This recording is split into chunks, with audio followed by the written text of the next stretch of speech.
এই প্রান্তিক পর্যায়ের মানুষ তারা পান্তা ভাত খায় কাঁচামরিচ পেঁয়াজ দিয়ে। এখানে কিন্তু কোনো প্রোটিন নাই, পুরাটাই প্রায় কার্বোহাইড্রেট।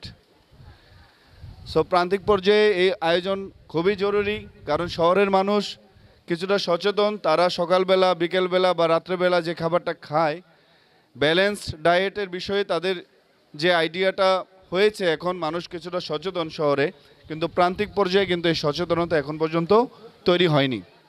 সেক্ষেত্রে আজকে ছয়ানীতে প্রস্তাবিত বেগমগঞ্জ ডায়াবেটিক সমিতির উদ্যোগে আপনারা যেই একটি মহতী উদ্যোগের আয়োজন করেছেন, যখনই জেনেছি যে এরকম একটি উদ্যোগ, আমাকে দাওয়াত দেওয়ার সাথে সাথে আমি এই দাওয়াতটি ওয়েলকাম করেছি যে আসলে আমার এখানে যাওয়া প্রয়োজন। সবাই কেউ না কেউ কিছু না কিছু রোগে ভুগতেছি, এটা আমার মনে হয়। শতকরা আমার মনে হয় 90% বেশি লোক কিছু না কিছু রোগে ভুগতেছি আমরা, এটা আমার মনে হয়। আমাদের সবার স্বাস্থ্যের প্রতি লক্ষ্য রাখা প্রয়োজন। প্রিয় নেতা বরকতুল্লাহ বুলু, আপনারা জানেন উনাকে আপনারা নির্বাচিত করেছেন ভোটের মাধ্যমে। উনি যখনই শুনেন কারোর একটা রোগ হয়েছে, কারোর বড় চিকিৎসা নেওয়ার প্রয়োজন, তখনই উনার ওই পরিবারের খোঁজ নেন এবং আমাদেরকে বলেন তার কি অবস্থা, একটা মেডিকেলে, ভালো মেডিকেলে নিয়ে ভর্তি করা, যা প্রয়োজন আমি করব।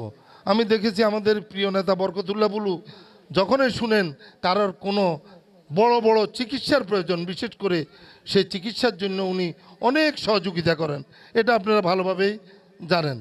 আমি সবাইকে বলবো আমাদের স্বাস্থ্যের প্রতি লক্ষ্য রাখা। স্বাস্থ্য সুখের মূল বলা হয়, কিন্তু সব স্বাস্থ্য না, সব স্বাস্থ্য সুখের মূল না। তাহলে আমাদেরকে কি করতে হবে? আমাদেরকে দেখে শুনে চলাফেরা করতে হবে, খাওয়া দাওয়া করতে হবে, ব্যায়াম করতে হবে, হাঁটি করতে হবে। আমরা দেখি আমাদের কিছু কিছু মায়েদেরকে ভোরবেলায় হাঁটতে খুব ভালো লাগে, আমাদের পক্ষে সম্ভব হয় না। আমার মনে হয় হাঁটলে, সকালবেলা যদি হাঁটতে পারেন সবাই, সবচেয়ে ভালো, সবচেয়ে ভালো। সকালবেলা যদি হাঁটা যায় আধা ঘন্টা 45 মিনিট যদি হাঁটতে পারেন সকালবেলা, তাহলে শরীরটা ভালো থাকে বলি আমি মনে করি। এখানে ইনশাল্লাহ বড় বড় হাসপাতালগুলো যে আমরা বসে থাকার লাগে, সিরিয়াল লাগার লাগে, একদিন চলে যায়। এখানে সীমিত সমস্যার ভিতরে আমরা সুখ সুবিধা পাইছি, আল্লাহ দিলে এটা মাসের মধ্যে যেন আমরা 2-1 বার পাই। সরকারের কাছে আমাদের এটাই মানে আবেদন, এইটাই, আর কিছু না। আমরা ফ্রি চিকিৎসা পাইতেছি, এটাই আলহামদুলিল্লাহ। আল্লাহ সবসময় যেন আঙারও এটাই মাফা বাস, আমরা গরিবের লাগে। সকালে আইসি, এনে ফ্রি ডাক্তার আইসে, বড় ডাক্তার, তো আমরা ওষুধগুলো নিতে আইসি। আমরা তো বড় ডাক্তার কাছে যাই খাইতে পারি না, গরিব গরিব মানুষ, কোনো চিকিৎসা করতে পারি না। এই কারণে আমরা এখানে এখন ফ্রি ওষুধগুলো পাইছি। সকাল থেকে আসি, আমি ডায়াবেটিস পরীক্ষা করছি, বিনা পয়সা চিকিৎসা হয়েছে, বিনা পয়সার ওষুধ হয়েছে। ও টাকা পয়সা জ্বালায় ওষুধ বড়ি কিনতে পারি না, তখন এনা বিনা পয়সা চিকিৎসা করছে, করি টাকা পয়সা দিয়ে ওষুধ লইছি, ওষুধ দিছে বিনা পয়সা। আজকে সকালে আসছি, সকালে আসি সেবা পাইছি, ডায়াবেটিসও পরীক্ষা করলাম, মেডিসিন ডাক্তারও দেখাইলাম, ডায়াবেটিস পরীক্ষা করে ওষুধ টষুধ বিনামূল্যে পাই।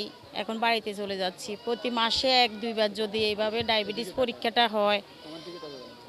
পরীক্ষাটা হয় বা ওষুধ পাই, তাহলে অনেকটাই ভালো হবে, উপকার হবে। এটাই বেগমগঞ্জ ডায়াবেটিক সমিতি যেটা প্রস্তাবিত, তার ইয়াতে আমাদের হচ্ছে ডায়াবেটিক অ্যাওয়ারনেস ক্যাম্পেইন এবং ফ্রি মেডিকেল ক্যাম্প।